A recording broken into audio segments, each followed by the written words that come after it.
A combatir a los ateos, físicos, matemáticos, sociólogos, antropólogos, arqueólogos ateos, escépticos, agnósticos, estudiosos, maestros universitarios. Ahora el próximo mes tengo una conferencia de líderes en una universidad en Omaha, Nebraska, la pueden ver en nuestra página de internet, con puro personas de nivel universitario en Estados Unidos, maestros también, muy preparados todos. Y ya podemos pararnos enfrente de cualquier plataforma, como cristianos, con este libro por delante. Porque este libro debate todo argumento y toda altivez que se levanta contra el conocimiento de Dios. Y el sistema de pensamiento de la Biblia hace pedazos cualquier sistema de filosofía humana. Tenemos las armas, las municiones, cargados en nuestras vidas, en nuestro corazón, para poder presentar defensa de la esperanza que hay en nuestras vidas. En este mensaje acerca de las evidencias de la existencia de Dios, vamos a comenzar a hacer algunas preguntas o interrogantes, las cuales vamos a ir contestando y vamos a ir desbaratando filosofías y argumentos en contra de la existencia de Dios. Esto es muy importante para todos ustedes por la televisión que nos ven, que están en la universidad, a sus maestros como estudiantes en la secundaria, en la primaria también, para que tengas armas y puedas contestarle a los maestros la absurda e irrazonable manera de pensar de negar a Dios. ¿Es razonable creer en Dios? O sea, partiendo del razonamiento, ¿es razonable creer en Dios o es irrazonable creer en Dios? ¿Puede probarse la existencia de Dios sin apelar a creencias religiosas o sin que alguien nos tenga que decir, es que tienes que creer en Dios porque es un dogma de fe? ¿Podemos probar la existencia de Dios sin que seamos obligados a creer en Dios? ¿Cómo podemos saber que realmente existe Dios? ¿O no hay manera de saber que Dios existe? ¿Existen evidencias para la existencia de Dios? Millones de personas actualmente viven completamente ajenas a la realidad de la existencia de Dios. O tal vez piensan que se fue Dios de vacaciones, o que solamente somos iguales a los animales y que existimos sin ningún propósito ni sentido para vivir. Este concepto popular puede proveerle a millones de seres humanos pues cierta libertad y autonomía, pero jamás les podrá librar de la vaciedad y de la falta de propósito para sus vidas. Continuamente estoy leyendo acerca de billonarios, deportistas, famosos, artistas de cine, políticos, que continuamente vemos que tienen casas de 50, 75 millones de dólares. Una serie de vehículos, ¿verdad? 10, 15 vehículos de los más exóticos que te puedas imaginar. Cuando son entrevistados estos artistas, deportistas, políticos, dueños de empresas multimillonarias, confiesan el 95% de ellos: soy una persona enteramente vacía, rodeada de cantidad de cosas y de cantidad de gente, pero en mi corazón y en mi vida soy la persona más sola del mundo. Una de ellas es un mexicano muy conocido y tal vez reconocido como el más grande millonario de México, que continuamente expresan su soledad y la vaciedad de sus vidas. Millones de personas también actualmente tienen medios para vivir, pero sin embargo no tienen significado para vivir. En Eclesiastés capítulo 6, versículo 1 y 2, el rey Salomón comenzó a examinar la vida sin Dios, porque él apostató, el rey Salomón apostató.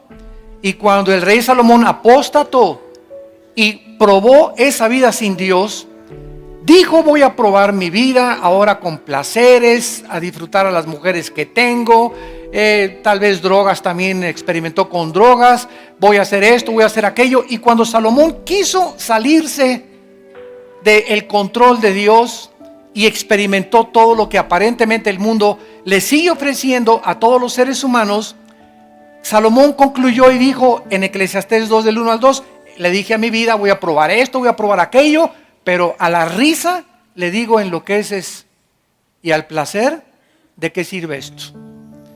Tenemos ejemplos como el de Salomón, ¿verdad? Cantidad, como repito, actualmente en políticos, deportistas, artistas, que llegan a la misma conclusión.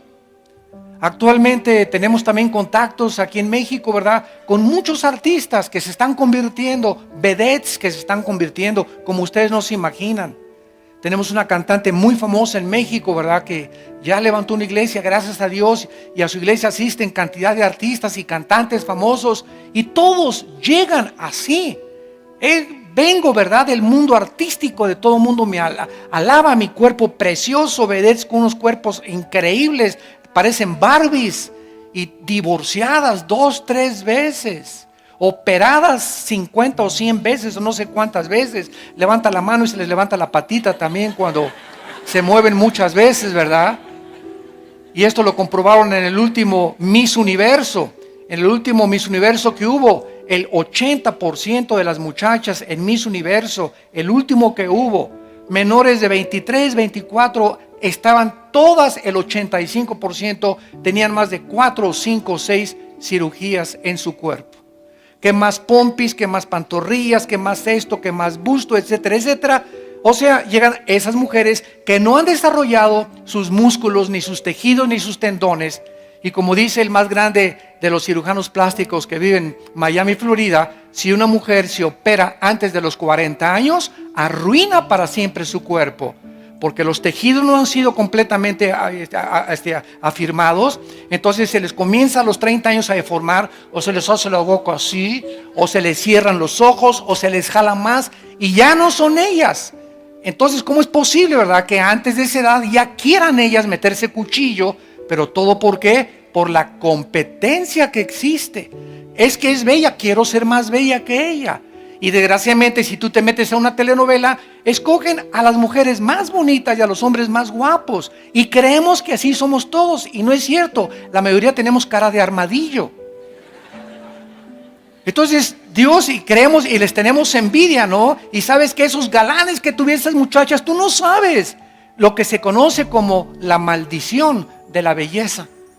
El precio que se paga por ser tan bello, tan guapo, tan bonita. ¿Por qué? Porque llega el momento en que esas muchachas no se conforman con uno y viene el otro millonario y le ofrece otro y se van con el otro y con el otro y llegan a los 30, 35 años de edad, ya le entregaron su cuerpo a más de 20 hombres, comprobaron con todos y ninguno les pudo satisfacer porque se creen tan bonitas que necesitan lo mejor y pueden andar de uno y en otro y en otro. La maldición de la belleza. Qué padre, ¿verdad? Que te cases con alguien mejor con cara de armadillo, ¿verdad? Y que tu matrimonio dure mucho más tiempo y que te des cuenta que un matrimonio no puede estar basado en la belleza externa. A la luz de nuestra crisis social, en el Salmo 49, el rey David escribió estas palabras. Salmo 49 del 11 al 2. Su íntimo pensamiento, o sea, de todas estas personas que estamos hablando y que nos rodean, el íntimo pensamiento de estas personas es que sus casas serán eternas. Piensan que les va a durar todo y que lo que tienen es eterno y se aferran a los bienes materiales. Sus habitaciones para generación y generación dan sus nombres a sus tierras. Esto es increíble porque hasta las iglesias ha entrado esto. Yo conozco iglesias donde si tú das cierta cantidad de dinero, a tu banca le ponen tu nombre. Increíble. Y esa banca solo tú te puedes sentar ahí. O sea, tienes una acción, ahora sí que se podría llamar, ¿verdad? Acciones dentro de las iglesias. O te dicen que si mandas predicadores y mandas tal cantidad de dinero, te van a mandar grabar en tal parte o en tal pared con letras de oro tu nombre. Entonces, todo esto, ¿verdad?, viene de la mercadotecnia mundana que se está infiltrando a la iglesia cristiana y que comenzamos a darnos cuenta, ¿verdad?, que a mí qué me importa que mi nombre o no esté mi nombre. El que es glorificado en la iglesia es el Hijo de Dios, Virgen de la Macarena. Mas el hombre, dice el Salmo, no permanecerá en honra, es semejante a las bestias que perecen. Increíble. Cuando es la palabra de Dios, el Espíritu Santo no se ha equivocado. Y el Espíritu Santo compara a este tipo de personas, las compara con los animales. ¿Por qué? Aunque no son animales, porque llevamos la imagen y la semejanza de Dios, viven solamente para trabajar, para comer y para dormir. ¿Qué hace una vaca? ¿Qué hace un burro? ¿Qué hace un perro? Comen, se duermen. Las vacas todo el día paste y se duermen, y se levantan y comen y duermen. Los animales para eso viven. Pregunta una persona: oye, ¿tú para qué trabajas? Para comer. ¿Y para qué comes? Para trabajar. ¿Y no hay otro propósito en tu vida? ¿No has podido descubrir a Dios? ¿No te das cuenta que puedes disfrutar de viaje a Acapulco o con dinero, sin dinero, disfrutar la vida? No. ¿Por qué? Porque todos sus metas y todos sus objetivos son hacer dinero. Y se enseña a los hijos: cásate con un muchacho que tenga esto, que tenga convertible, que tenga dinero, y con una muchacha bonita, y creemos que ya está garantizado nuestro destino. Dice el versículo 16 al 20 del mismo capítulo 40 de los Salmos: no temas cuando se enriquece alguno, cuando aumenta la gloria de su casa, porque cuando muera no llevará nada, ni descenderá tras él su gloria. Aunque mientras viva llame dichosa su alma y sea loado cuando prospere, entrará en la generación de sus padres y nunca más verá la luz. El hombre que está en honra y no entiende, otra vez se vuelve a repetir, es semejante a las bestias que perecen. El doctor Erich Fromm, que no era cristiano, pero está reconocido en el mundo académico como uno de los más grandes especialistas en la conducta humana, el doctor Erich Fromm escribió estas palabras que están bastante relacionadas con lo que acaba de decir el rey David. Dijo así el doctor Fromm: la mayoría de las personas que me visitan sufren de una muerte interior del alma. Viven en medio de la abundancia, pero no tienen gozo ni tienen paz. Estamos hablando de un psiquiatra, ¿verdad?, que famosísimo, reconocido como de los mejores que hay, que está reconociendo que hay algo mucho más en sus pacientes que les hace falta. En otras palabras, me visitan millonarios, me visitan hombres, médicos, diputados, políticos, y me doy cuenta que todas estas personas que me visitan no se diferencian de los animales, son como zombies. Parece que no tienen alma, no tienen más que un objetivo: vivir para qué, y ya que tengo dinero, ya que tengo belleza, ¿y ahora qué sigue? Ya fui presidente de la república, te dura 6 años, compadre, el puesto. Ya fuiste gobernador, te dura 4 años o 6 años, y cuando acabes eso, ¿qué?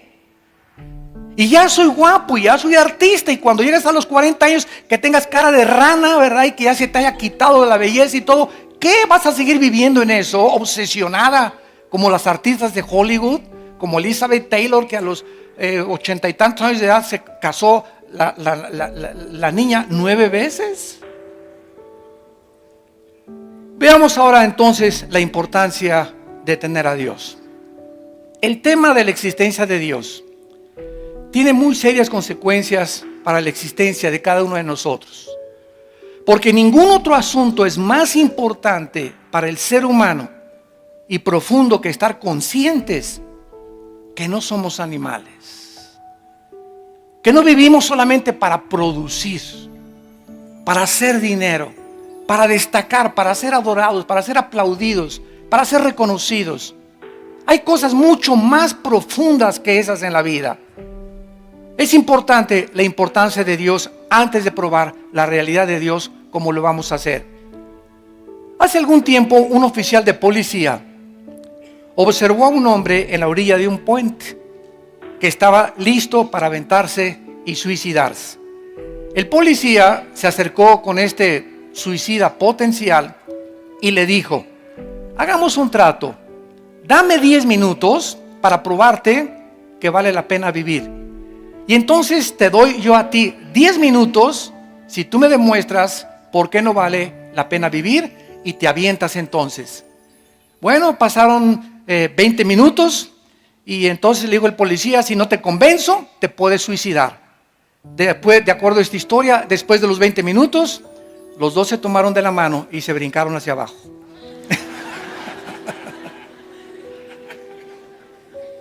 Esta historia nos hace preguntarnos, ¿vale la pena vivir? ¿Cuál es la base lógica? ¿Cuál es la razón de nuestra existencia? ¿Para qué vivimos? ¿Cuál es la base de nuestros valores morales? ¿Cuál es la base de todas las cosas morales y racionales? ¿Cuál es la base de nuestra dignidad y de nuestra personalidad? Un gran hombre también literato, William Shakespeare, inglés, escribió Hamlet y otras obras. Yo me recuerdo cuando era joven que también estuve mucho tiempo en el drama y me encantaba la actuación. En una obra de teatro en la escuela me dieron el papel de Hamlet. Morir, vivir, dormir no más. He aquí el problema, que es más levantado para el espíritu sufrir los golpes y los dardos de la insultante fortuna, o levantar las armas contra un piélago de calamidades y haciéndole frente a acabar con ellas. No se me olvidan todavía todas esas frases de la obra de Hamlet que tenía yo que repetir. Y es lo que dice Hamlet: morir, dormir no más. O sea, ¿no te gusta vivir? Mátate. Así dijo Hamlet: es morir o dormir. ¿Estás vivo? Sí. ¿Sabes una cosa?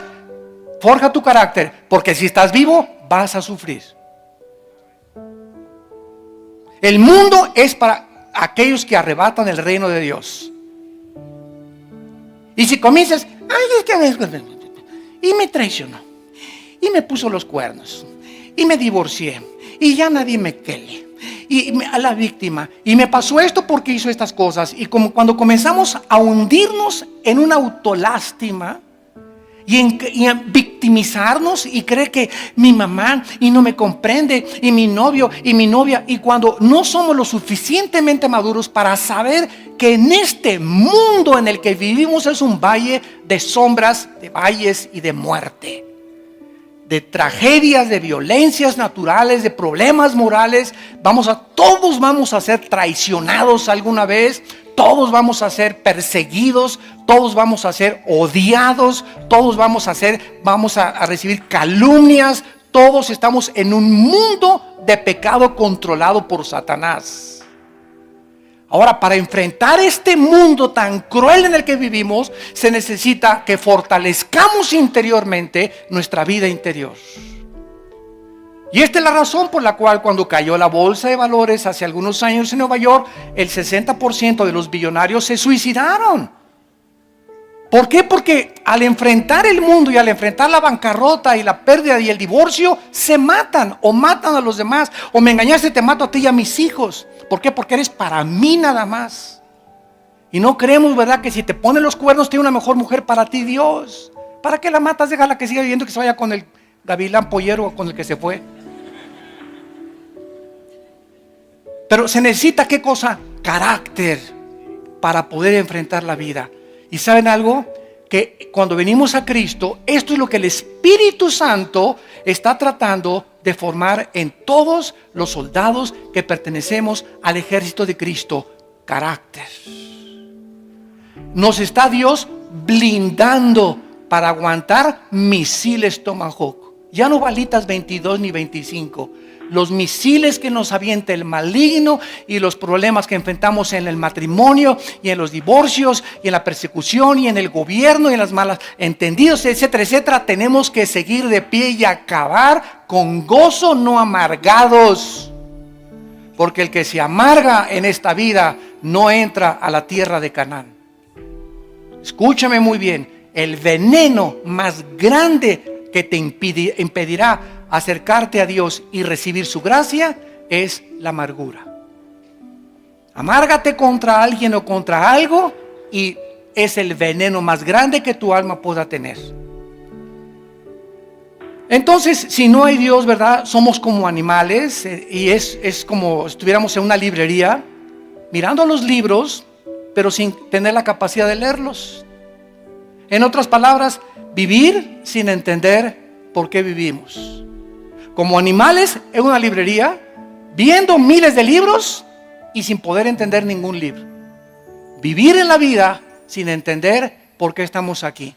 porque existe el sol, el diseño maravilloso, la belleza, porque existe el sufrimiento, porque Dios permitió la maldad. Todo tiene respuestas en la Biblia. Y necesitamos esas respuestas para poder seguir viviendo y seguir ayudando a millones de personas como tú y como yo, antes de Cristo, que necesitan el mensaje de la gracia de Dios. ¿Somos acaso, señores ateos, el producto accidental de la materia que evolucionó de un grano de polvo y se desarrolló en personas humanas, señores ateos? ¿Acaso si realmente existe una creación accidental, como dice y sostiene la teoría de la relatividad y la teoría de la evolución de Carlos Darwin, de Friedrich Nietzsche, de Sigmund Freud, de Jean-Paul Sartre, de Bertrand Russell y de todos estos hombres ateos que han tratado de escribir que somos el resultado de un accidente? Si somos el resultado de un accidente, todo comenzó con algo. Ahora, si comenzó todo con la materia, ¿acaso la materia puede pensar? ¿La materia puede tener conciencia? Entonces, ¿de dónde salieron los pensamientos y la conciencia? Que son nuestros pensamientos. Nuestros pensamientos trascienden la materia. Yo no puedo capturar los pensamientos, ni tú sabes lo que yo estoy pensando. Pero estoy en un mundo espiritual donde estoy en contacto, pensando con seres espirituales, porque Dios conoce mis pensamientos. Entonces, estas explicaciones no tienen respuesta en el ateísmo. ¿Acaso la materia produjo los sentimientos y la conciencia? ¿Puede la nada producir nada? ¿Cabeza de calabaza? La ausencia de Dios en la realidad, ¿verdad? Jamás se puede explicar por qué la búsqueda de la verdad, del bienestar social, de la justicia, del vacío tan grande que existe en el alma humana. En Eclesiastés 6, del 1 al 2, el mismo Salomón volvió a decir: he visto que a muchas personas Dios les da dinero, les da fama, les da belleza, y tú envidias a la que está bonita, el que está guapo, al que tiene mejor carro, y Dios a muchas personas les ha dado muchas cosas, y tú te preguntas, como dice el Salmo 73, David: Dios mío, cuando vi la prosperidad de los impíos, casi resbalan mis pasos, dijo David. O sea, nos da envidia porque es algo natural. Oye, yo aquí estoy como cristiano, no me emborracho, no tomo, y mi compadre llega y viva la vida y viva el América. Y hasta atrás llega mi compadre y se levanta como si nada. Pero ¿sabes una cosa? Tu compadre es igualito a un animal y al perro fido que tienes ahí en tu casa. Y tú tal vez no tienes lo que tiene tu compadre, pero ¿sabes una cosa? Tienes conciencia de Dios, y espérate, porque es importante la paciencia. Espérate, porque el que ríe al último ríe mejor. Vas a ver en 3 o 4 años a tu compadre si sigue igual, y te vas a ver tú en 2 o 3 años si tú sigues a Dios y creyendo las promesas de Dios. ¿A dónde te va a poner Dios? Arriba de tu compadre. La historia del hombre que se fue de pesca es una realidad también, como una historia. Nos va a ilustrar esta verdad. Estaba un hombre pescando, y cada vez que pescaba un pez grande, lo agarraba y lo devolvía al lago. Y cuando pescaba un pez chiquito, se lo guardaba en la canasta. Y así estaba, sacaba los grandes y los devolvía al lago, sacaba los chiquitos y los guardaba en su canasta. Un hombre que lo estaba observando de lejos le preguntó, viendo que era algo tonto e irracional: oye, ¿por qué haces eso? ¿Por qué a los peces grandes los devuelves y te quedas con los chiquitos? Y el pescador le contestó y le dijo: es que en mi casa tengo un sartén de este tamaño y nada más caben los chiquitos. Y de la misma manera, ¿verdad? Existen millones de personas que no aceptan la existencia de Dios por el tamaño de sartén que tienen en su mente. ¿Cómo los pensamientos de Dios son tan grandes, más altos que los nuestros, y sus caminos más grandes que los nuestros? No aceptan la realidad de que puede haber algo superior a la mente y al sartén que tienen de mente y de cabeza en su casa. No aceptan esta realidad. La idea de Dios no les cabe en sus pensamientos. La verdad es que hay realidades, señores ateos, mucho más grandes de la mente finita que tenemos, y al rechazarlas nos parecemos a ese tonto y necio pescador. Lo rechazo porque no cabe Dios en mis pensamientos. En la primera carta a los Corintios, el apóstol Pablo, capítulo 2, nos dice estas palabras hace 2000 años. 1 Corintios 2, versículo 11. Porque ¿quién de los hombres sabe las cosas del hombre, sino el espíritu del hombre que está en él? Así tampoco nadie conoció las cosas de Dios, sino ¿quién? Sócrates, Platón, Darwin, Nietzsche, Hitler. La Biblia dice que nadie conoce la mente de Dios. Y el único que conoce la mente de Dios, el único que conoce la mente del gran maestro de maestros, creador y diseñador de los cielos y de la tierra, es el Espíritu Santo. Bueno, si solamente hay alguien que conoce la mente de Dios, que es el Espíritu Santo, te necesito, ven a mi vida, porque si no tengo al Espíritu Santo, ¿qué cosa? Nadie puede conocer a Dios. Y esta es la promesa que Dios nos hace. Recibirán el Espíritu Santo cuando reciban a Jesucristo como Señor y Salvador. Y cuando un cristiano reconoce sus pecados y reconoce a Jesucristo como su Salvador, recibimos al Espíritu Santo. Y es el Espíritu Santo, no mi racionalidad ni mi capacidad. Yo puedo tener doctorado en ciencias políticas y ser filósofo, y como William Shakespeare, un gran literato y un gran político y un gran físico matemático, etcétera, etcétera. Sin embargo, mis capacidades mentales e intelectuales son pequeñas. Es como un cerebro de un caracol comparado con el cerebro humano. Es incapaz e imposible que el ser humano, por sus facultades naturales, entienda a Dios. Es Dios el que tiene que entrar a nuestras vidas para que nosotros comencemos a entenderlo. ¿Y cuál es el libro que el Espíritu Santo usa para poder comenzar a guiarnos a conocer a Dios? La Biblia. No hay otro. No es el Código Da Vinci, no es el Evangelio de San Judas Tadeo, no son los libros que encontraron por allá escondidos, no es los libros de José Benítez, El caballo de Troya, no es a esas cosas. No esperes conocer a Dios en los autores de libros del mundo, porque ellos hablan barbaridad y medias. Les llamamos diarreas mentales, yo les llamo marihuanadas.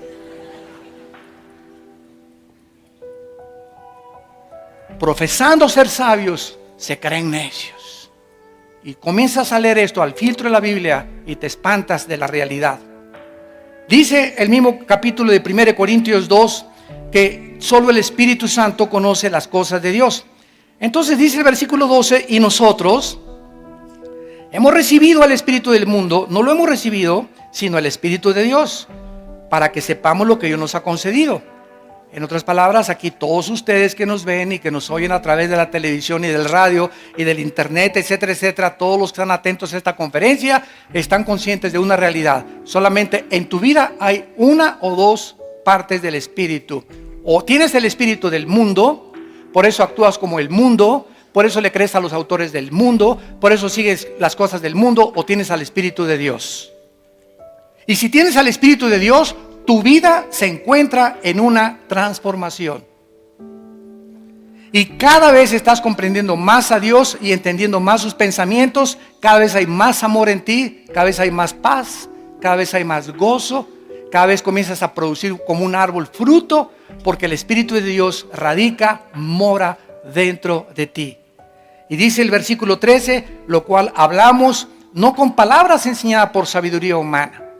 Cuando alguien llega y me dice, hermano Alducin, usted es un hombre sabio, ¿verdad? Y cualquiera podría decir, pues que no te habías dado cuenta desde antes.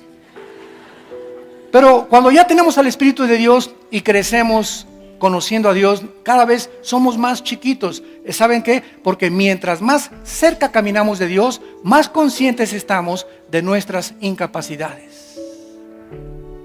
Mientras más cerca camino de Dios, más consciente estoy de mis pecados, de mis maldades. Mientras más camino cerca de Dios, más consciente estoy que no puedo hacer nada sin Él. La insuficiencia y la incapacidad del ser humano para no alcanzar nada en la vida sin Dios. Y esto es la conciencia que un cristiano tiene que desarrollar. la humildad y la mansedumbre. Si tienes sabiduría, no es mi sabiduría, es la sabiduría de la Biblia. Si eres elocuente, no es mi elocuencia, es la capacidad y el privilegio que el Espíritu Santo nos toma como instrumentos para ser simplemente instrumentos, guantes. Somos un guante donde Dios entra y solamente nos está usando. Somos como el burro que llevó a Cristo a Jerusalén. Imagínense ustedes, ¿verdad? Cuánta gente va ahí alabando y no nos damos cuenta, ¿verdad? Que no somos más que los burritos que llevamos a Jesucristo. Cuando le hicimos el aplauso, gracias, ¿verdad? Gracias, amado Paul. Yo sabía que lo merecía. Cállate, no eres más que el burro de Jesús. Muy bien, veamos ahora a continuación la evidencia cosmológica. La palabra cosmos es cosmos del universo, logos, conocimiento. Uno de los más fuertes argumentos para probar la existencia de Dios es esta, la evidencia cósmica. La existencia, vamos a seguir una línea lógica y elemental de razonamiento. Vivimos en un universo perfectamente bien afinado. El universo en el cual nos encontramos es como una computadora perfectamente bien afinada y diseñada, caminando 1000 veces mejor que la maquinaria de un reloj. Yo agarro el reloj y lo desarmo y tiene cosas, pero que se necesitan lentes especiales y tornillos especiales para ver que mi secundero esté caminando continuamente y me dé la hora exacta durante 10, 20, 30 años que tenga mi reloj. El universo es como un reloj, como una maquinaria superior perfectamente bien afinada, diseñada, calculada, escúchenme, matemáticamente y ordenada por algo que está detrás. Porque si yo veo una pintura, hay un pintor. Si veo un edificio precioso, hay un arquitecto. Si veo un reloj, hay un relojero. Si veo un libro, hay un autor detrás del libro. Todas las cosas tienen una causa de ser. Y si vemos un universo diseñado, calculado, afinado matemáticamente, con un diseño precioso donde todo funciona, cualquier cosa que se saliera del funcionamiento, el universo explotaría. Yo llego a una conclusión: los cielos cuentan la gloria de Dios y el firmamento la obra de sus manos. Oh Dios, tú tienes que existir, tú tienes que estar detrás de todo esto. Esto no pudo haber surgido de la nada ni accidentalmente. La vida no es un accidente tampoco, hay una razón por la cual existimos. Como dice el Salmo 19, ¿verdad? La gloria de los cielos cuentan la gloria de Dios. No se necesita, dice Romanos 1, porque lo que de Dios se conoce les es manifiesto, porque Dios se los manifestó. Y está hablando de los paganos que no tienen la Biblia, porque las cosas invisibles de Él, su eterno poder y deidad, se hacen claramente. Lo que es invisible se hace visible a través de las cosas hechas, de manera que ni los aucas, ni los aztecas, ni los chichimecas, ni ninguna tribu, ni ningún pagano, ni budista, ni nadie tiene excusa para decir el universo se hizo solo. Por eso en la conferencia que dimos ayer, la religión del anticristo, demostramos que desde el hinduismo, que es la religión más antigua, hasta nuestros días, el hombre es incorregiblemente religioso, como dijo Sigmund Freud, el psicólogo vienés. El hombre es incorregiblemente religioso. Siempre a través de todas las civilizaciones y de los años, el ser humano ha tratado de adorar algo, sentir algo, y los que no van a las pirámides de Teotihuacán. Hazme el favor, van a las pirámides de Teotihuacán a recibir energía, por el amor de Dios. O se van a las a las pirámides de Egipto, tantas cosas que inventamos, ¿verdad? Pero es que estamos conscientes de que hay algo que trasciende nuestra conciencia humana y la vida natural del ser humano en este planeta. Vean ustedes en Isaías 40, hace 2750 años, lo que este profeta escribió acerca de Dios. Isaías 40, versículos del 12 al 14. ¿quién midió las aguas con el hueco de su mano? ¿Saben ustedes la cantidad de agua que existe en el planeta Tierra? ¿Saben ustedes que 2/3 partes del planeta son agua? Y dice el profeta, guiado por el Espíritu Santo, que esta cantidad de agua cabe en la mano de Dios. Es simplemente usando comparaciones para que tengamos una ligera idea nada más de la grandeza de Dios. Con 3 dedos juntó el polvo de la tierra. En una mano de Dios cabe todo el agua del planeta Tierra. Le bastaron 3 dedos para los trillones de trillones, cuatrillones, quinquillones de granitos de arena que hay en el mundo. Dios los juntó con 3 dedos. Pesó los montes con balanza y con pesas de los collados. En otras palabras, cuando Dios fundó este planeta, lo midió. La tierra tiene que tener esta circunferencia. No hizo que aparezca una bola ahí flotando.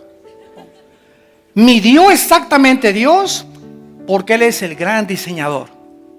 Y la tierra tenía que tener exactamente la curvatura, la inclinación de 23 grados y medio sobre su eje exactamente.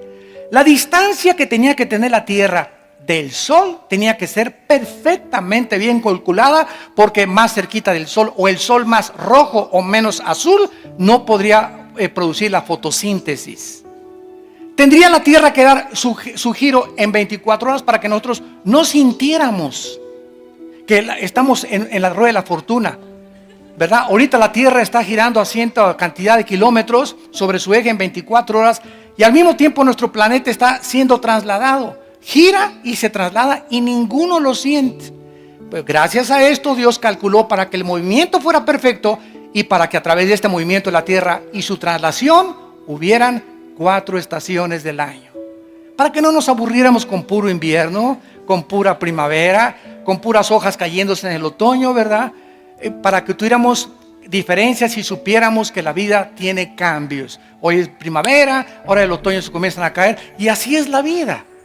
La vida a veces tenemos valles, ¿verdad? Donde estamos tranquilos y hay montes que subir. Hay montes y valles. En los montes nos ejercitamos, bajamos a los valles, pero en la vida hay sombras y muerte y sufrimiento, y Dios nos está entrenando para enfrentar la vida con valor. Dice en el versículo 13, ¿quién enseñó al Espíritu de Jehová? ¿Los ateos? ¿Quién puede? Si este Dios existe, estamos siguiendo solamente la ley de la cosmología. Si este Dios existe y nos ha maravillado con esta creación, ¿puede un ateo decir, bueno, mira, yo no creo en Dios, porque si Dios es Dios, ¿por qué permite que los niños se mueran? ¿Y por qué permite tantas maldades y los tsunamis y las tragedias? Bueno, señor ateo, es lo que yo les he contestado. Tú no estás dudando, fíjense, tú no estás dudando, tú te dices ateo y me estás diciendo que eso fue lo que te guió al ateísmo, porque el 90% de los ateos son ateos heridos, lastimados. Algo les pasó en sus vidas que se amargaron contra Dios. No pudieron explicar lo que estaba pasando y atacaron a Dios, o están atacando a alguien que no existe. Entonces yo le dije una vez a un ateo, ¿verdad? En una universidad, le dije, mira, tú no estás atacando la existencia de Dios, tú estás atacando el carácter de Dios. Entonces tú no puedes negar que exista Dios. Tu problema está que no entiendes lo que Dios hace. ¿Me van siguiendo? No entiendes lo que Dios hace. ¿Por qué Dios sí existe? Bueno, existe, ¿no? Ahora, si tú asumes que existe, entonces deja que Dios te explique y te diga qué está haciendo. Es como el niño, ¿verdad? Que llega y le dice a su papá, papito, papito, papito, ¿por qué me hiciste pum, pum, pum, pum? No me queles. Y el papá te dice, mira, chamaco, cerebro de cuija, no te voy a explicar ahorita, o sea, no me vas a entender, pero a los 8 o 9 años de edad vas a entender que el amor tiene 2 manifestaciones. Te amo cuando te abrazo y te amo cuando te hago pum, pum, pum. Porque si hay amor sin disciplina es sentimentalismo. Y si hay puro pum, pum, pum es dictadura. Entonces necesitan los 2 elementos para educar a un niño. Amor, pero nunca le dejes de pum, pum, pum. porque crece con un carácter en rebelión. Nacen con la necedad, dice Salomón en Proverbios, ligada en la naturaleza humana. Desde chiquitos vamos en contra de la autoridad. Y comemos y te avientan los espaguetis. Y púchila. Y no quiero. Y como trompos se comienzan a darse vueltas y cómprame esto. Y tienen un juguete y no quiero esto y quiero el del otro. Y vemos desde chiquitos que traemos la maldad ya arraigada en la naturaleza humana. Y se necesita la vara y el amor, mezclados con sabiduría para no excedernos en ningún extremo. Bueno, así es Dios. Tú no entiendes por qué permitió al diablo. Ok, lo vas a entender como dijo Don Teofilito.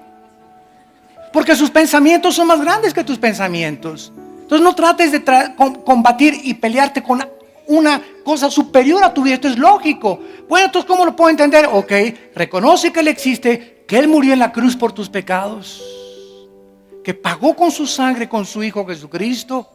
Cae de rodillas, reconoce que necesitas y que eres un pobre caracol, cuija, ¿verdad? Renacuajo de agua puerca. Y cuando reconozcas tu incapacidad y no agarres a Dios, a ver, págate para acá el cielo, siéntate aquí en los sentidos acusados. A ver, Dios, ¿por qué hiciste esto? Imagínate nada más, esa es la posición atea. ¿Por qué hiciste esto? A ver, espérame tantito. Si tú fueras Dios, ¿hubieras hecho algo mejor? Claro que sí.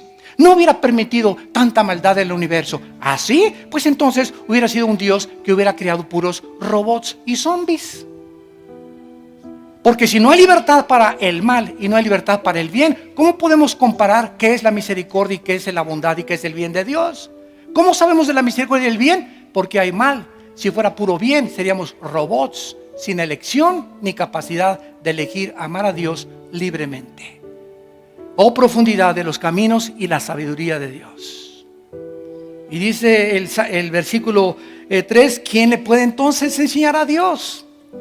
¿Quién le puede aconsejar? Hazme el favor nada más. Si yo fuera Dios, haría las cosas mejor. ¿Saben cómo se llama esto? Esto se llama soberbia. Soberbia. Soberbia de escritores, de ateos, de productores de cine, de políticos. Soberbia. Nos ponemos a demandarle al Creador como lombrices. Cállese, no nos podría hacer a Dios así y se acabaría todo. Y no lo hace porque Él es grande en su paciencia y en su misericordia. Dice el versículo 14, ¿y a quién le pidió consejo Dios para que lo avisen? ¿Quién le enseñó el camino del juicio? O sea, ¿quién le puede decir que lo que juzga está mal? ¿Quién le puede enseñar la ciencia a Dios o el conocimiento? ¿Quién le puede mostrar la senda de la prudencia? La palabra prudencia en hebreo es tebuná, que significa inteligencia. ¿Quién? Entonces, ¿cuál es el papel del ser humano?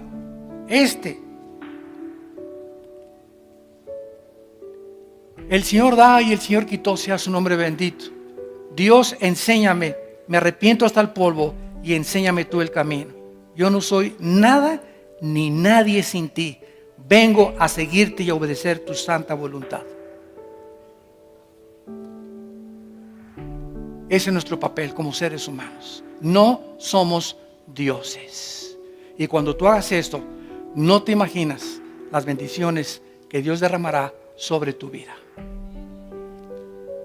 En esta evidencia cosmológica, ¿verdad?, que podríamos extendernos un poco más, encontramos pues también una frase del gran filósofo Jean-Paul Voltaire.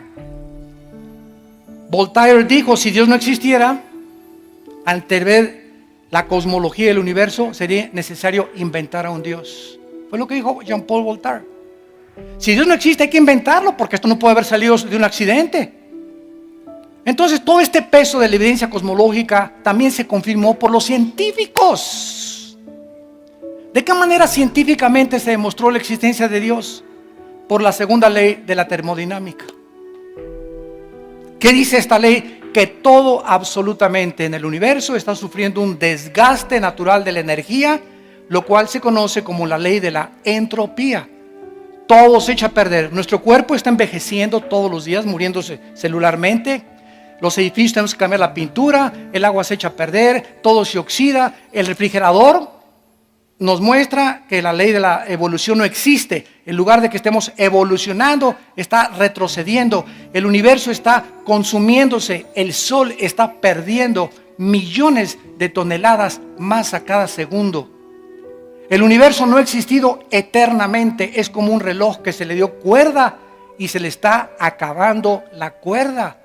Y los científicos lo reconocen. Sin la ley de la entropía o de la segunda ley de la termodinámica, no existiría ninguna ciencia. Absolutamente ninguna, porque todas se basan en la primera y la segunda ley de la termodinámica. Antes de que estas leyes fueran descubiertas, la Biblia en el libro de los Hebreos, capítulo 1, ya hace 2000 años, decía estas palabras. Hebreos capítulo 1, versículo 10. Tú, oh Señor, en el principio fundaste la tierra y los cielos son obra de tus manos. Fíjate lo que dice el libro de Hebreos. Ellos perecerán, o sea, en la Biblia está escrito, antes de que se descubriera la segunda ley de la termodinámica y la ley de la entropía, que el universo estaba desgastándose. Y hace 2000 años no había telescopios, calculadoras, ni las computadoras que tenemos actualmente. Pero el autor Hebreos ya está escribiendo y está profetizando que el universo va a perecer, va a llegar a un fin, mas tú permaneces. Ellos perecerán, mas tú permaneces, y ellos se envejecerán como una vestidura. Como un vestido los envolverás y serán mudados, pero tú eres el mismo y tus años no acaban. Esto contesta la famosa pregunta de los niños: ¿quién creó a Dios? ¿No te han preguntado eso a alguno de tus sobrinos, nietos o tataranietos? ¿Quién creó a Dios? Bueno, esto es muy importante, ¿verdad? Si el universo tuvo un principio, tiene una causa, ¿correcto? Síganme con mucho cuidado. El universo tuvo un principio, el universo tiene una causa. Notemos algo, que todo lo que tiene una causa, ¿verdad? Tiene un principio. Pero notemos que no dijimos que todo tiene una causa. Dios, para contestar esta pregunta a los niños, mijito, Dios no tiene una causa, porque Él ha existido no desde el principio. Dios no tiene principio, solamente lo que tiene principio tiene una causa. La materia, el espacio y el tiempo tuvieron un principio, Génesis 1:1. Entonces tuvieron un principio, pero Dios, al no tener un principio, no necesita una causa para existir.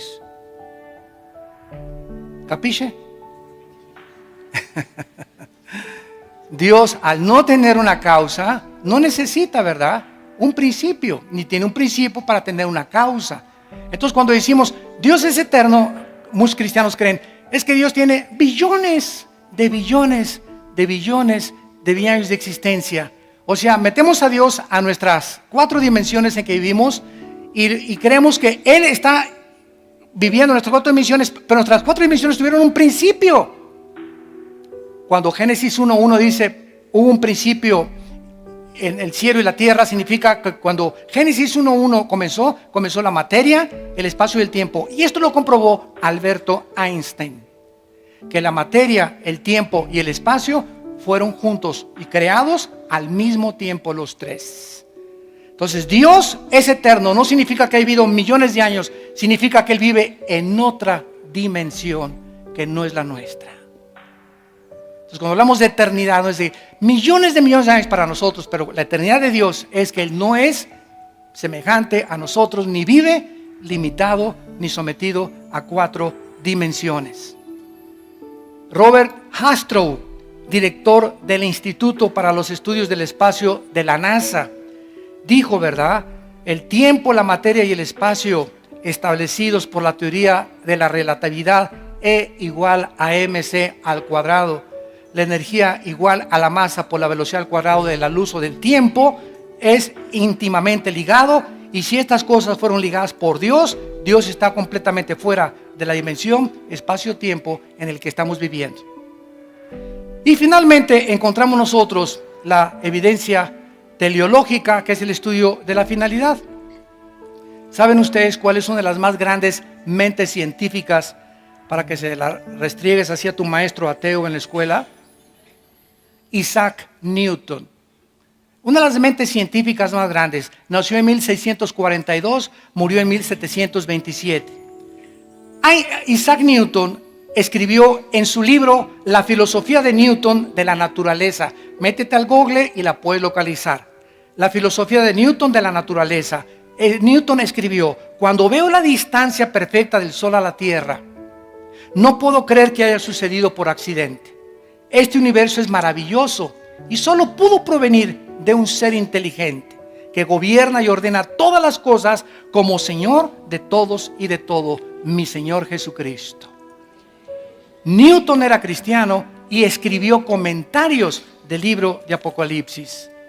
Y podríamos seguir diciendo más evidencias. El diseño de la vida, ahora que se descubrió en 1954, el doctor Crick, el ADN, el ácido desoxirribonucleico que forman todas las células que tenemos en el cuerpo, comenzó el mundo a introducirse en que dentro de todas nuestras células hay un código, un software. Y para que haya información, un código, tiene que haber alguien que puso esa codificación. No se puede codificar nada sin una mente inteligente. ¿Quién puso en cada uno de los billones de mis células de mi cuerpo y del tuyo la información para reproducirnos exactamente iguales? Esto es maravilloso. La evidencia de la conciencia moral. Emmanuel Kant, 1724-1804, escribió en su libro La crítica de la razón. Dos cosas llenan la mente con asombro y admiración: los cielos llenos de estrellas y la ley moral dentro de mi vida. Todos estos hombres del pasado reconocieron de alguna forma a los filósofos griegos que Dios existía. ¿Cuándo surgieron los ateos? En el siglo XX. Cuando alcanzamos la tecnología y los descubrimientos científicos, el hombre se envaneció en sus razonamientos. Su necio corazón fue entenebrecido y, profesando ser sabios, se hicieron necios.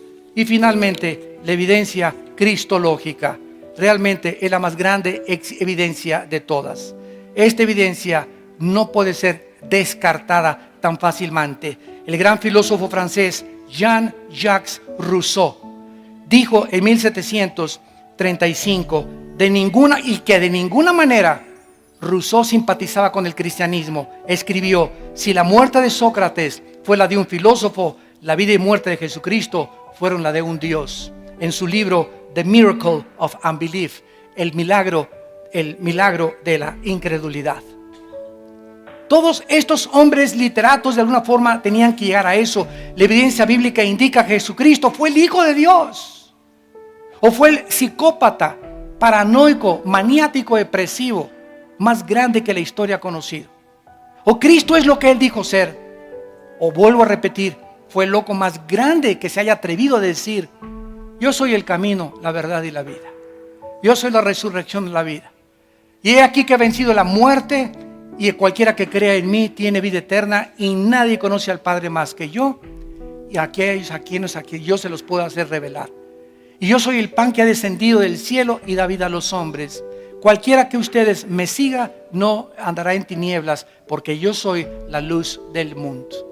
Cristo nos viene a traer un mensaje de esperanza. No son animales. No fuimos creados por accidentes, ni somos el resultado de una selección natural, ni venimos de la evolución. Tenemos la imagen, la semejanza de un creador que nos da testimonio en nuestra conciencia moral que somos agentes responsables de nuestras decisiones, y que cada decisión que yo tomo en mi vida tiene consecuencias para bien o para mal. He aquí les pongo, dice la Biblia, la bendición y la maldición. Escojan ustedes en quién quieren creer. Examina las evidencias. ¿Estás buscando a Dios? Examina estas evidencias. Si dices que eres ateo, siempre les pregunto: oye, ¿por qué eres ateo? Porque no encuentras a Dios. ¿Dónde lo buscaste? ¿No sales de Cholula? Ya viajaste por toda la tierra, ya viajaste por todo el universo y me puedes decir: no lo encontré. Como dijo Yuri Gagarin, el astronauta ruso, para terminar: fui al espacio y no encontré a Dios. Y le contestó un astronauta cristiano americano: si tú hubieras salido de la nave, lo hubieras encontrado. Padre, te damos gracias por tu palabra. Los cielos cuentan tu gloria y el firmamento la obra de tus manos. Un día emite sabiduría, otro día. No necesitamos ni siquiera oír palabras ni tu voz audiblemente, porque lo que tú nos has dado a conocer lo podemos percibir por el diseño, el orden, el cálculo, la belleza que nos rodea. Un universo perfectamente afinado como una máquina que funciona de acuerdo a tus leyes que has establecido para que nosotros podamos vivir, no solamente bajo las leyes de la gravitación y las leyes físicas de la entropía, sino que nos has dado leyes morales. Los 10 mandamientos, para que sepamos que no somos dioses y que debemos seguir, Señor, tus leyes morales, si queremos que nos vaya bien, si queremos descubrir la paz y la llenura de tu Espíritu Santo, si queremos vivir con esperanza y con seguridad, porque separados de tu Hijo nunca nada podremos hacer. Muchos de ustedes en esta mañana y los que nos ven por televisión le han abierto su corazón finalmente a Dios. Gloria a su nombre. En este instante aprovecha en que el Espíritu Santo ha preparado tu corazón para invitar a Cristo como tu Salvador. Y ahí desde tu lugar dile estas palabras: Señor mío y Dios mío, perdona mis pecados, mi soberbia intelectual, mi rebelión contra tus leyes, mi insensatez, mi irracionalidad, porque ahora me doy cuenta qué grande eres, cuán lejos estás de mis pensamientos todavía, pero creo que en esa cruz tu santo Hijo Jesucristo dio su vida mediante el derramamiento de su sangre para perdonarme de todas mis maldades. Señor Jesucristo, creo que a los 3 días resucitaste de los muertos, y como estás vivo, te pido en este instante en que mi corazón está preparado para recibirte, que entres a mi alma. Sáname, Señor, límpiame de mis maldades, cambia mi manera de pensar, bendice mi familia, mi matrimonio, mis hijos, mis padres, mi trabajo, Señor. Dame el vigor y la salud y las fuerzas para hablar de ti y anunciar tu justicia a las naciones. En el nombre de Jesús.